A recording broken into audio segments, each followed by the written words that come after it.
episode 8. Tuangkeun heula. Dan kita sekarang tepatnya lagi ada di mana, Teh Mei? Ada di warung Blem Liani, punyanya Kang Tinton. Oh, Ya. dan ini tepatnya ada di daerah Cisarua. Ya? Cisarua, ya. Tepatnya ada di depan Polsek Cibadak ya, Polsek Cisarua. Cibadak Cisarua, gengs. Nah, ciri khasnya di sini tuh adalah blem ya. Ya, Blem Blem Liani sama ya, tahu sama susu. tahu susu Lembang asli ya. Dan untuk makanannya di sini tuh ciri khasnya ayam bakar ya. Ayam bakar. Mau tahu seperti apa? Ikuti terus.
Nah, untuk penutup hidangan kita di bukber kali ini, kita pesan kopi pasir. Yang mana kopi pasir ini dipanaskan di atas tumpukan pasir, geng, kayak video ini.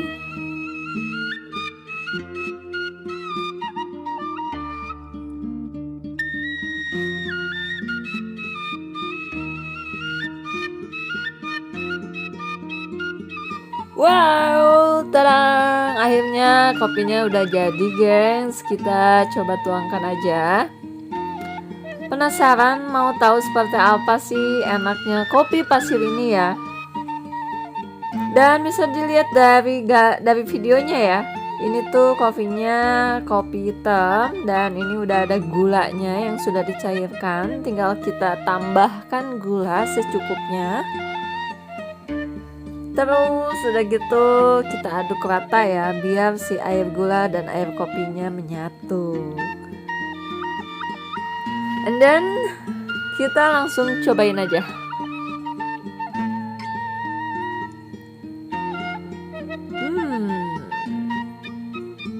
Mantap. Nah, selain bisa makan, minum kopi, di sini juga ternyata bisa karaoke, gengs. Ini dia.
Oke guys, sampai di sini acara bukber kita dan sampai ketemu lagi di video-video kita.